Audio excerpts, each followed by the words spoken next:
प्रिय दोस्तों, दैनिक आहार के इस भाग में आपका स्वागत है, जहां वचनों के माध्यम से ईश्वर हमारी आत्मा को पोषित करते हैं।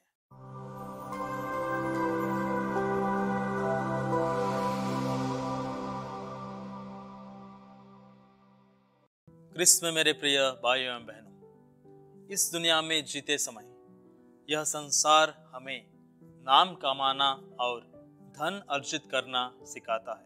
हमारी सोच भी यह होती है, जिसके पास धन और नाम है वही सुखी है, और हम भी इस दुनिया के संपत्ति के पीछे दौड़ने लगते हैं और नाम कमाने के लिए कुछ भी करने को तैयार हो जाते हैं। हम लोगों की नजर में बड़े बनने का कोशिश करते हैं, लेकिन आज के सुसमाचार में संत लूकस अध्याय 14 पद संख्या 11 में प्रभु यीशु कहते हैं, जो अपने को बड़ा मानता है वह छोटा बनाया जाएगा, और जो अपने को छोटा मानता है वह बड़ा बनाया जाएगा। प्रभु यीशु की और इस संसार की सोच भिन्न है। हम सब प्रभु यीशु के अनुयायी हैं, इसलिए हमें इस संसार के बतलाए हुए मार्ग पर नहीं, बल्कि प्रभु यीशु के सिखाए हुए मार्ग पर चलने का प्रयत्न करना है। इसलिए संत पौलुस रोमियों को लिखते हुए अध्याय 12 पद संख्या 2 में कहते हैं, आप इस संसार के अनुकूल न बने, बल्कि सब कुछ नई दृष्टि से देखें और अपना स्वभाव बदल दें। इस प्रकार आप जान जाएंगे कि ईश्वर क्या चाहता है और उसकी दृष्टि में क्या भला, सुग्राह्य तथा सर्वोत्तम है। प्रभु यीशु की दृष्टि यह है कि हम सब विनम्रता के जीवन बिताएं।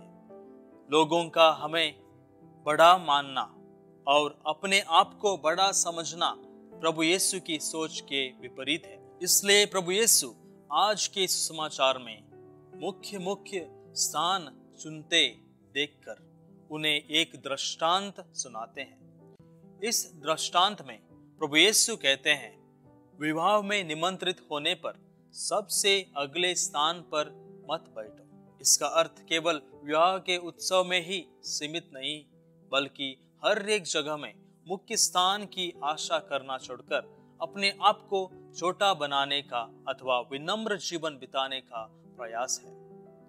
यहाँ अपने आप को छोटा मानने का अर्थ यह नहीं है कि अपने आप को कम सोचना अथवा अपने मूल्य के बारे में कम राय रखना, मगर विनम्रता या छोटा मानने का मतलब यह है कि अपने आप के बारे में ही नहीं, बल्कि दूसरों के बारे में भी अच्छा सोचना ही विनम्रता है। जब हम दूसरों को महत्व देते हैं, दूसरों के बारे में अच्छा सोचते हैं, तो हम हमारे नाम अथवा बड़प्पन नहीं खो देते हैं, लेकिन हमारे महत्व को बढ़ाते हैं, क्योंकि विनम्रता ही बड़प्पन है, और बड़प्पन अथवा शराफत दूसरों को महत्व देने से बनता है। नम्रता केवल दीन का गुण नहीं है, बल्कि नम्रता उनके लिए भी होती है जो महान होते हैं। जो व्यक्ति जितना बड़ा होता है, उसे उतना ही विनम्र होने का प्रयत्न करना चाहिए। नम्रता का सबसे बड़ा कार्य स्वयं यीशु ने दिखाया है। इसलिए संत पौलुस फिलिपियों को लिखते हुए अध्याय 2 पद संख्या 6 में कहते हैं, वह वास्तव में ईश्वर थे, फिर भी उन्होंने दास का रूप धारण कर तथा मनुष्यों के समान बनकर अपने को दीनहीन बना लिया।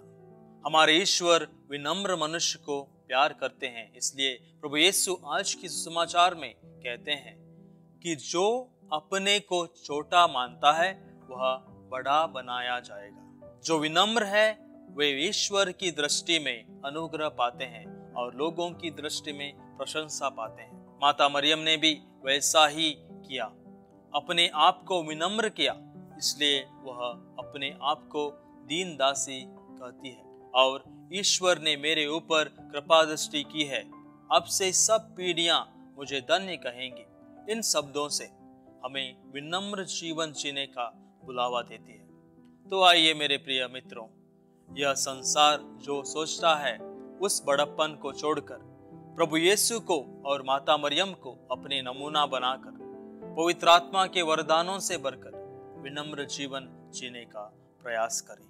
आमीन।